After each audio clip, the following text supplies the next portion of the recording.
Royal Australian Air Force Base at Amberley in South Queensland is a bomber base, and the majority of the aircraft there are Canberras. The Operational Conversion Unit at Amberley trains officers to fly these jet bombers. Pilots and navigators with considerable flying time in other service aircraft come from all over Australia to take the conversion course here.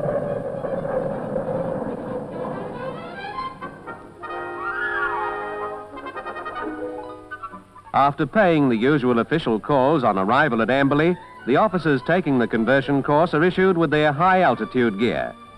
Pilots making the transition from piston-engined aircraft to jets go into a new world of speed and height. The Canberra, cruising at 36,000 feet, sets a new ceiling where oxygen is essential to its crew. Oxygen masks must be tested for fit and efficiency, since a leaking mask could prove fatal.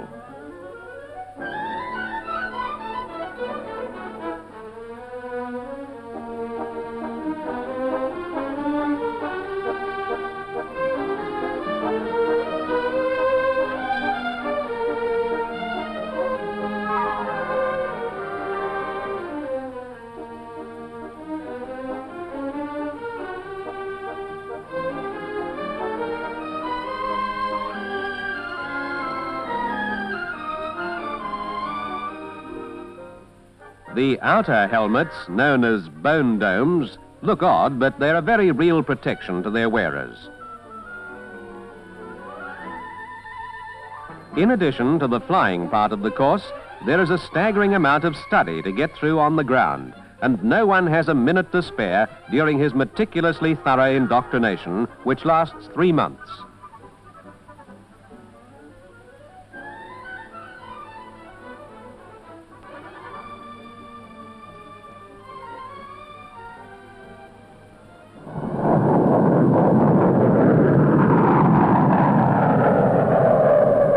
Naturally, every pilot and navigator has seen Canberras before he starts his course, but very often it has only been a nodding acquaintance.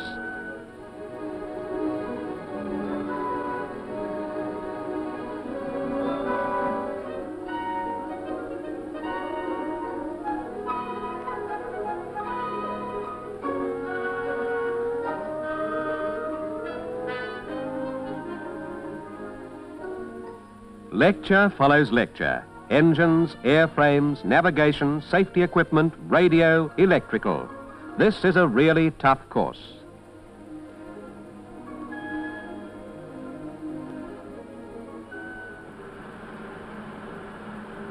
This is a Rolls-Royce Avon engine as used in the Canberra. Sections have been cut away so that you can see some of the vital parts in action. The engine runs on aviation kerosene and develops a push of nearly 3 tons. These swirl vanes guide the airflow at the correct angle to the low pressure blades. The vanes are closed at starting and at low engine revs, but open up when the engine revs increase. The main bearing is the middle one of 3 that support the compressor turbine shaft. At its rear are the gears driving accessories. The compressor pulls air in through the swirl vanes and passes it through 12 stages, building it up to a compression ratio of 6:1 before it enters the combustion chamber. This is the ejection seat used in Canberra aircraft. It's a Martin Baker, and this particular model is a Mark 1C, which is one of the earlier types. The first thing you should do when entering your aircraft is to remove the safety pin which prevents the ejection gun from firing and put it in the stowage. In an emergency, you reach up and pull the blind down over your face. This extracts the sear from the ejection gun, which fires and ejects the seat. The automatic withdrawal of a cable pours high-pressure oxygen into your mask. The drogue gun fires and pulls out the drogue. This drogue acts as a stabilizer to the seat and stops it from turning over. The automatic release in your seat harness operates 2 seconds after you leave the aircraft and allows you to get clear of the seat so that the parachute can open. Air crews are valuable people. Every safety precaution that can preserve them unharmed is thoroughly taught during the conversion course. In the decompression chamber, another important phase of safety drill is emphasized. From a large steel tank, a very powerful pump reduces air pressure to what it is where these men will fly. The conversion course officers will discover how to recognize their symptoms if their oxygen supply fails at any time while they are flying. It's an experience without risk. Medical officers watch closely the reactions of each man and are able to vary the simulated altitude at will. In case of an emergency, the chamber can be instantly flooded with pure oxygen. After the preliminary ascent and descent of a few thousand feet to check that everyone's ears are clear and that no discomfort is felt, the run proper is started and the altitude raised by stages. The medical officers communicate with the men all the way by means of their earphones.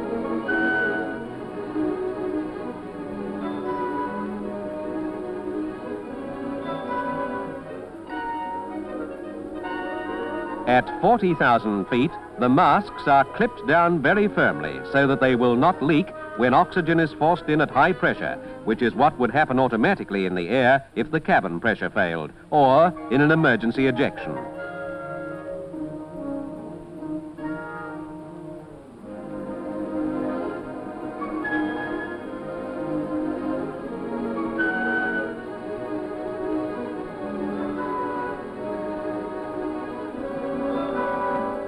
"45,000 feet is the summit of the run, and this altitude is maintained for at least 2 minutes, while the men inhale in short breaths and breathe out against the oxygen pressure in long exhalations.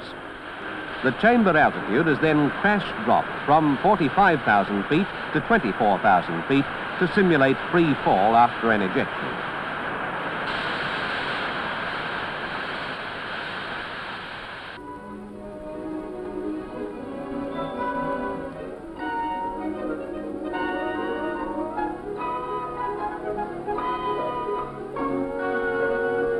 At 24,000 feet, masks are removed and the men undergo the oxygen deprivation they would experience if their supply failed in the air. A medical officer dictates a simple sentence and some equally simple sums and watches carefully for the first symptoms of oxygen shortage or hypoxia, as the doctors call it.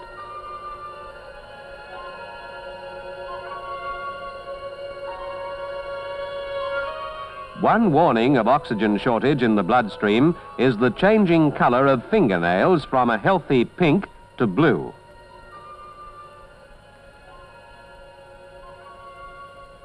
Handwriting deteriorates till it is almost illegible. The calculations are nonsense.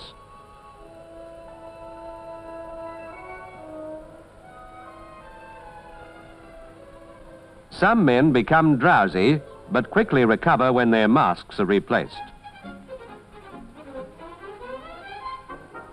Before any serious effects are suffered, the hypoxia experience is terminated and the altitude dropped to ground level.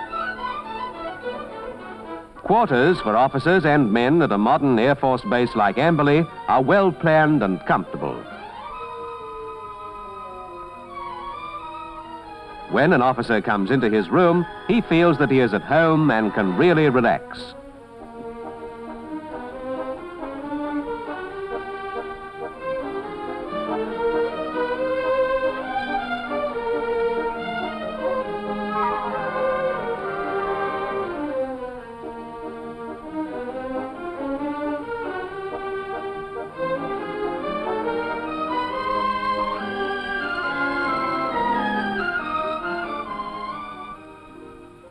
After the conversion course has proceeded for about 6 weeks, the crews start to fly on bombing runs in squadron aircraft.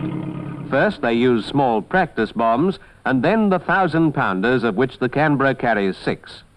This is really the job for which they've been doing all their hard training, and they're as keen as mustard to drop their first large bombs.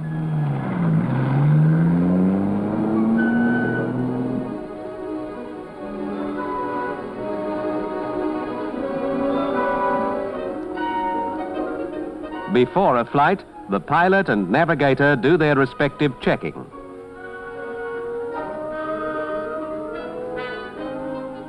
The jet engines are given their initial kick by turbo starters operated by cartridges. The cramped cockpit is a mass of instruments, and every one indicates some function of the Canberra's complex mechanism.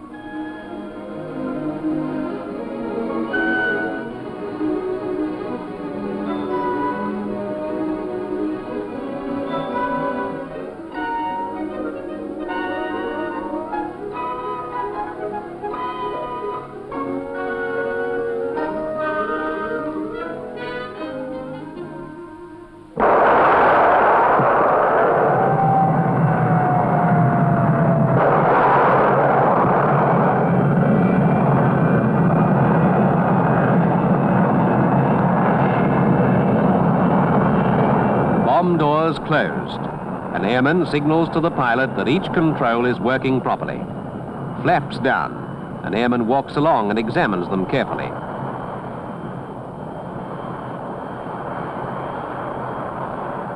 Flaps up.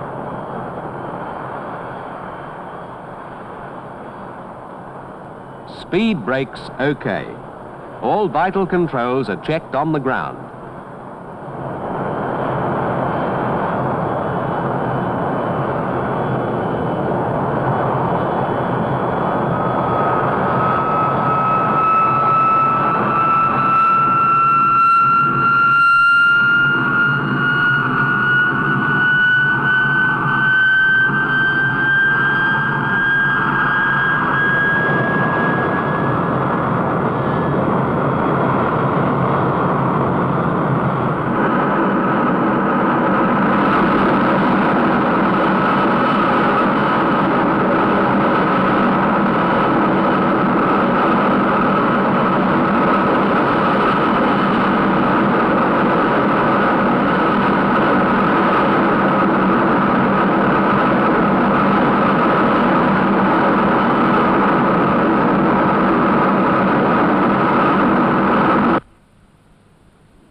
The navigator's job is as important as the pilot's. He guides the aircraft over its aiming point, does the actual bombing, and gives the pilot his courses on the way out and home.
Bombing over and obviously successful, the crew can consider that they have graduated to Canberra bombers with honours.